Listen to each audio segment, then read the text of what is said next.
The fact that you clicked on this video means that you already know that academics are not enough to get you into a top college. I've seen students with a 4.0 GPA taking extremely rigorous classes, top of their class, and still not getting into their dream college simply because they didn't do enough outside of the classroom to demonstrate their excellence. But don't worry, I'm Janya and I'm going to show you exactly how to demonstrate your excellence outside of the classroom, which extracurriculars you need, and how to portray them effectively to admissions officers. A quick bit about me, I'm Janya, I'm an Ivy League student. I got into Brown as an early decision applicant. I've helped numerous students get into Ivy Leagues, including Brown, Yale, Harvard, Columbia, and several other top colleges. My sister went to Cornell for undergrad and Harvard Law for postgrad, and I've read over 100 college essays in the last 2 years. So I can confidently say that I've had plenty of experience in the field of college applications, and I'm going to share everything I know with you. However, I'm not going to talk to you as a college admissions counselor because I'm not one. Think of me as a friend who has tons of experience in the space and is here to help you out, and giving you advice from personal experience. I've broken this video up into digestible segments so that you can comprehensively understand what the importance of extracurriculars are and what you need to demonstrate your excellence outside of the classroom. So first of all, you need to connect your extracurriculars to your broader why. It's crucial to participate in ECs that you genuinely care about and that you can connect to your broader why, because admissions officers are tired of the grocery list of extracurriculars that people just dump on them. You need to be doing things that you're passionate about and excelling at those things, and I'll touch on to that later. Your extracurriculars are an opportunity for you to stand out amongst the crowd. Harvard gets over 60,000 applicants every single year. Brown gets up to 50,000 applicants. Yale also gets up to 60,000 applicants a year, and all of these applicants are not average applicants, they're all really good at what they do. So how are you going to stand out? Every single component of your college application needs to be very impactful, very tailored, and very optimized. I've created a whole video on how you can get into the Ivy League that I'll link below. Here we're focusing on your extracurriculars and how to optimize this section of the college application process. So how do you stand out in your extracurriculars? You want to take your passion and turn it into something that doesn't just show your skill, but also shows how you're going to impact others with that passion. So I'm going to give you two candidates. Let's say candidate one is very excellent at video editing, and she self-taught herself video editing. She's so good at it. But then she just leaves it at that. She just writes in her application that she self-taught herself video editing. She gives them a few examples. She says what she's good at in video editing, and she just leaves it at that. Now, candidate 2 also self-taught herself video editing, but she explains that that's because of resources in her community to be able to learn it professionally. So what that made her do is have pro bono services for local businesses that wanted to maximize their reach and engagement through social media platforms. Or she started a business to do video editing for others to actually monetize her skill and help other people in the process. Or she submitted her work to a prestigious video editing competition and won a prestigious prize. You see, maybe candidate 1 and candidate 2 have the exact same amount of skill in video editing, and maybe candidate 1 is even better.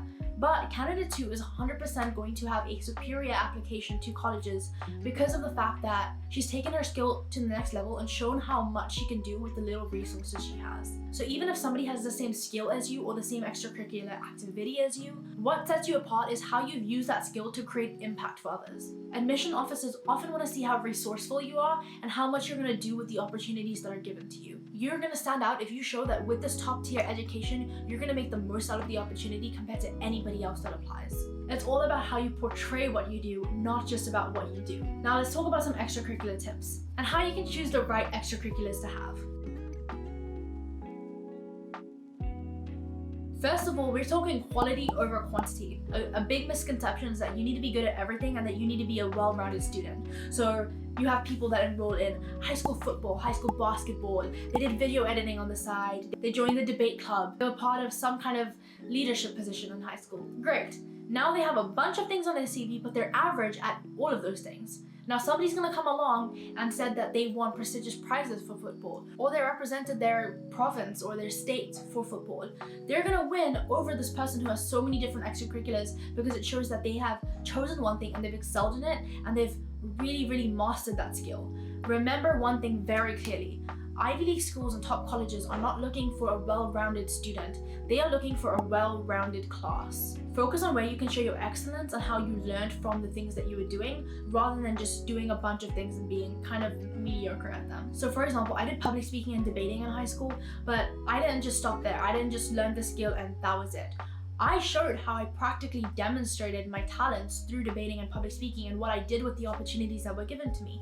I went and I participated in state championships, which then led me to being an international debater and public speaker. I represented my country for the activity. But I didn't just stop there. I took the skills that I learned and I went and created an organization that tutored low-income students in debating and public speaking, and I explained why that was important for their general trajectory in high school and how much the skill is going to help them in life. I wanted to help others experience the same level of impact debating and public speaking could do for them. So that's an example of how you can take a skill that you learn and turn it into something so much more than just the skill itself.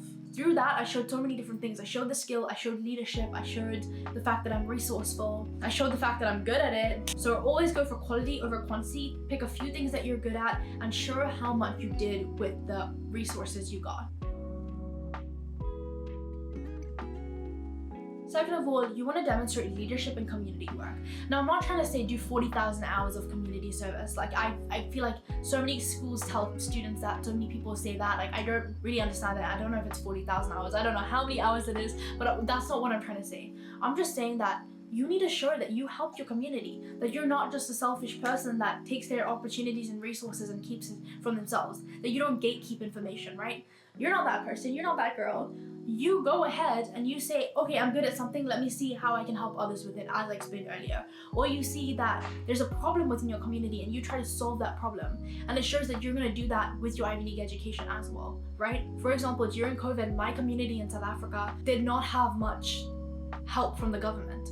They didn't have food, they didn't have shelter, they didn't have anything. So what we did is we started an organization that connected donors with these people that needed the help. So we made sure that we distributed thousands of different care packages every single week. I saw that there was a problem in my community and I said, I'm not gonna sit back. I'm gonna actually try and find a solution for it. So you need to show how you solve different problems within your community or your household or whatever it is.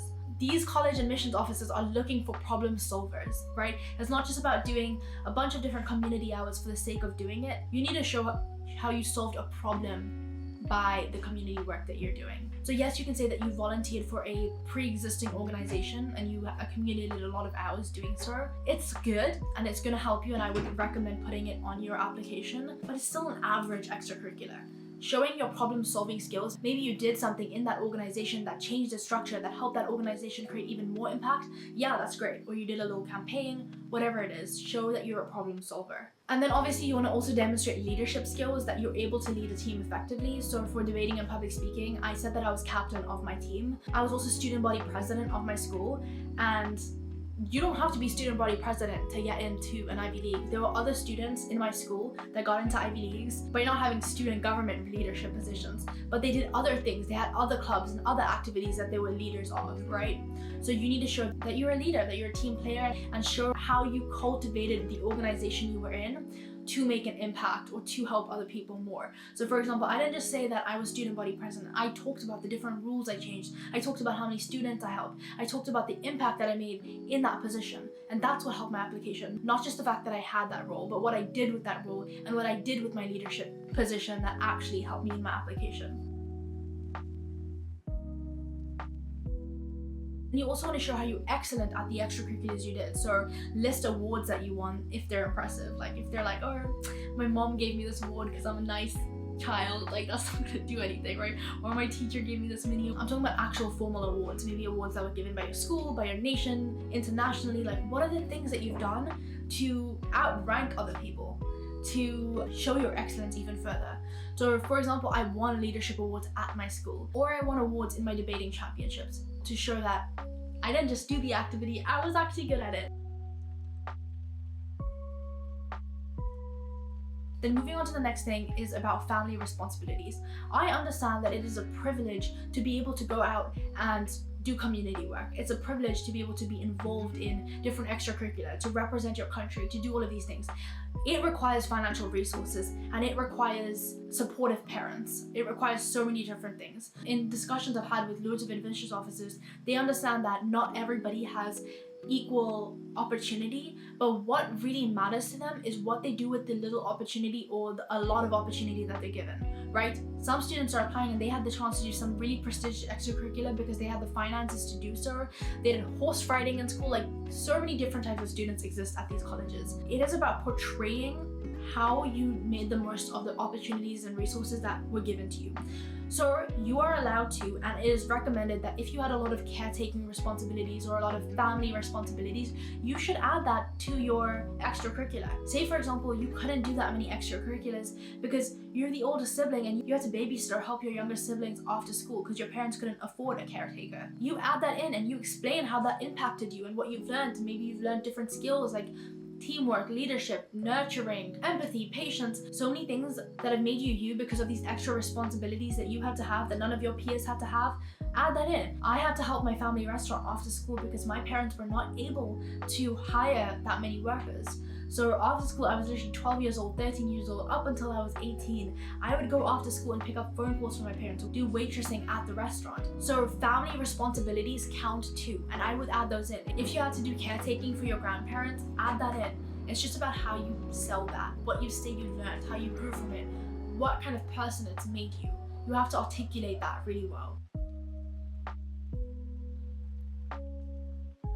So that's a very key point I want to touch on. It's how you communicate effectively in your extracurricular section that actually makes you stand apart. So for example, if you were in debate club, you don't just say that you were a debater. You say how that sharpened your critical thinking ability, how you're able to understand the importance of political and build bridges over barriers because you can see both sides and you're able to look at situations more holistically than your peers. And then how those skills align with your broader goals. So for example, if you want to maybe go into politics or you want to start a non-profit organization, you're gonna have to be somebody that understands people. And that's how debating has helped you, right? Like, you're not just saying, I did debate. You're saying how debating impacted you and how you're going to impact others because of the skills you've learned and how it resonates to your broader why. So please remember, extracurriculars are your opportunity to show the admission officers who you are outside of the classroom, beyond academics. So choose wisely, make an impact, and communicate your story effectively. Admissions officers want to see the real you and how you practically demonstrate them, so show them that. If you found this video helpful, please remember to like, subscribe, and comment below any questions or comments that you might have about this video. I'll be answering them in the comments for a while. I mainly post self-development content, so there's so much more to come. Really excited to see where you guys go on your journey, and good luck with your college applications.